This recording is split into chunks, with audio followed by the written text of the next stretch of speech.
Hello. So I'm making a video for YouTube and probably Facebook, but I'm just gonna do nothing today. I had some spaghetti from Chef Boyardee this morning, and I don't really like that stuff, but I bought it because it's easy to make and it'll feed me for the next month. So it's just kinda is what it is. But I'm not up to much lately. I've been kinda up to nothing. Same old, still chewing Zins, still taking Kratom every now and then, and you know,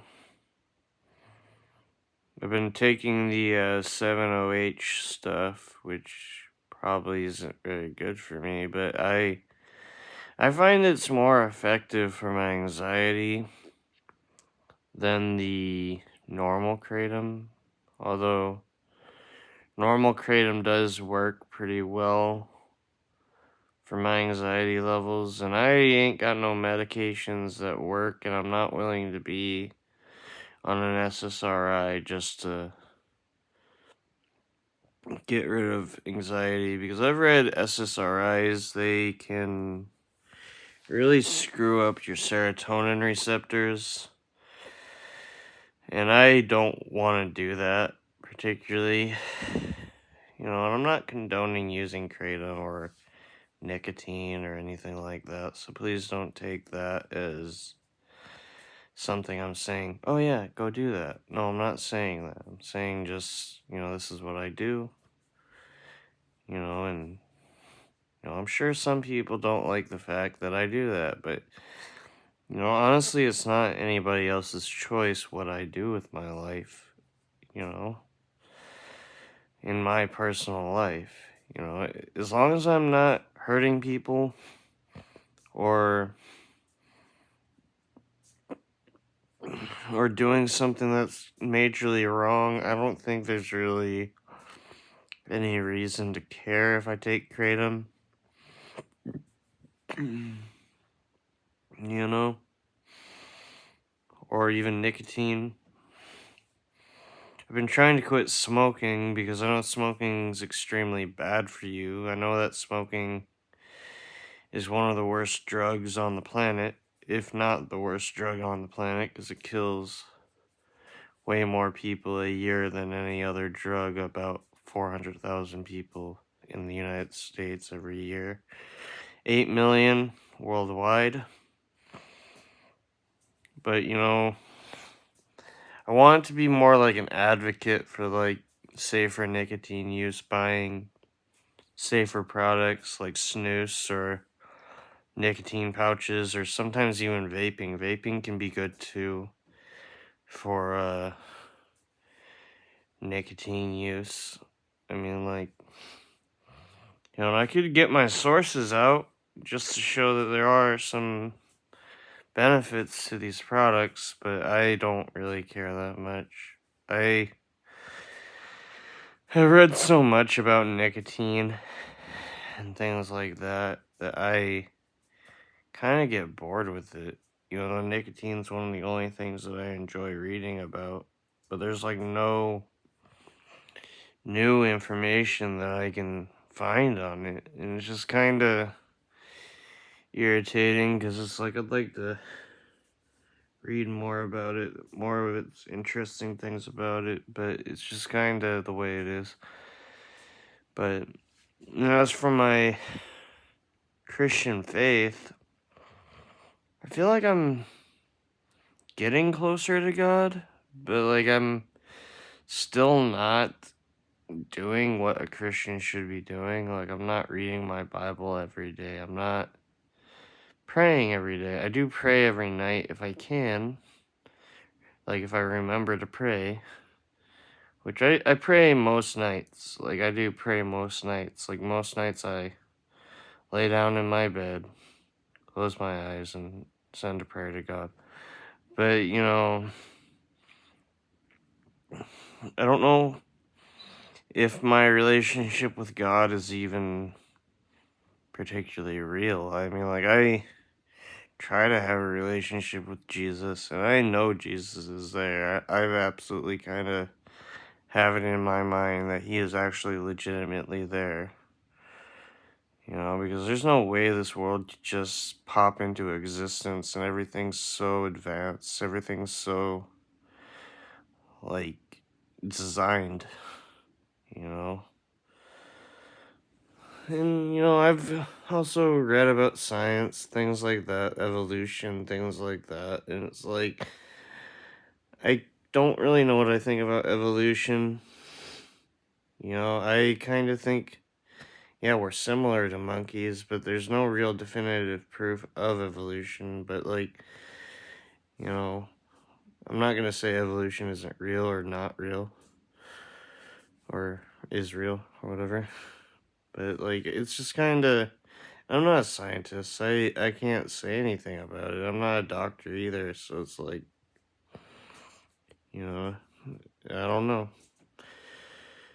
You know? But the thing is, I look at our faces, and we don't really have similar faces to chimpanzees. We might have the hands, kind of, in a way, but we don't really have similar faces. I feel like we would have those protruding faces if we were more ape-like, but, I don't know.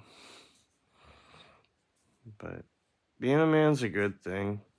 I mean, like, I had some thoughts about all kinds of different things when I was younger about my identity, but it's like I don't think my identity is any different than it's ever been. I'm still Dan, I'm still the same guy I've always been, you know.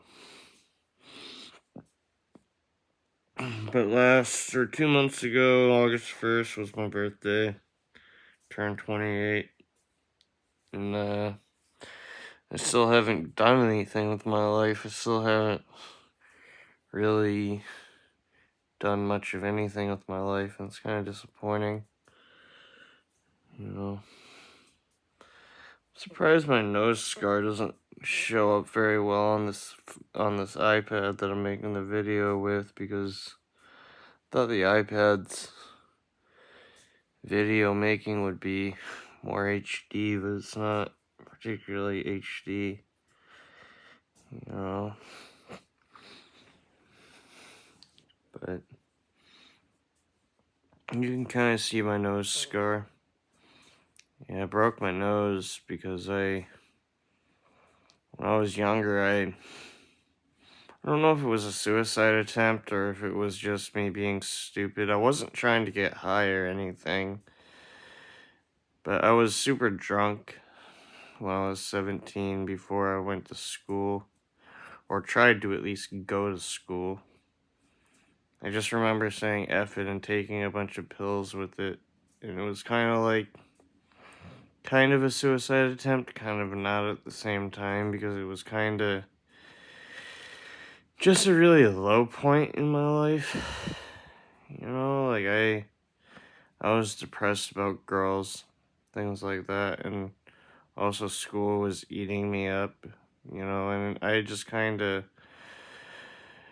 I was depressed anyways, and I'm not saying that it was the girls' fault. None of the women that I knew or girls when I was younger had any problem with me, and I didn't have any problem with them, so it's like, it wasn't their fault, but like I had these problems with these people sometimes, like, and it just made me feel really depressed. I mean, like, and I just didn't want to go to school, deal with the people at school, and I kind of, and it wasn't to make people feel bad. I didn't do it because I wanted people to feel bad. I was angry when I did it, but, like, I wasn't trying to make people feel bad when I did it. It's just, it happened that I overdosed, I guess, on pills and alcohol, and, I walked to the Meadow area where we used to live. We used to live in this development, and I walked to the Meadow area, and I fainted pretty much, and both my lungs collapsed, and it's really weird the way that this even worked out, because, like, one of the neighbors drove by me and didn't stop to help me, but then one of the neighbors stopped his car, put me in the back of his truck, and drove me to the hospital, and it was just, I'm very lucky to be alive, because, like, I shouldn't be alive, honestly. Like, I should be dead, but I'm alive somehow. Like, the doctor told me I was 5 minutes from dying, and then miraculously I just woke up. And it was just kind of a lucky moment on my part, but that time when that happened was super emotional. My mom, saw my mom cry over me, and it was just really, really sad. Really sad. But, other than that stuff, like, I don't know why I'm really talking about this. I'm not trying to really gain anything from it. It's just like I've been thinking about it a lot lately. I don't know why particularly, but 28 now. It's been 11 years since it's happened, and I've just got to keep being me, keep doing what I need to do with my life. God will keep providing for me, keep helping me. I just need to find a job.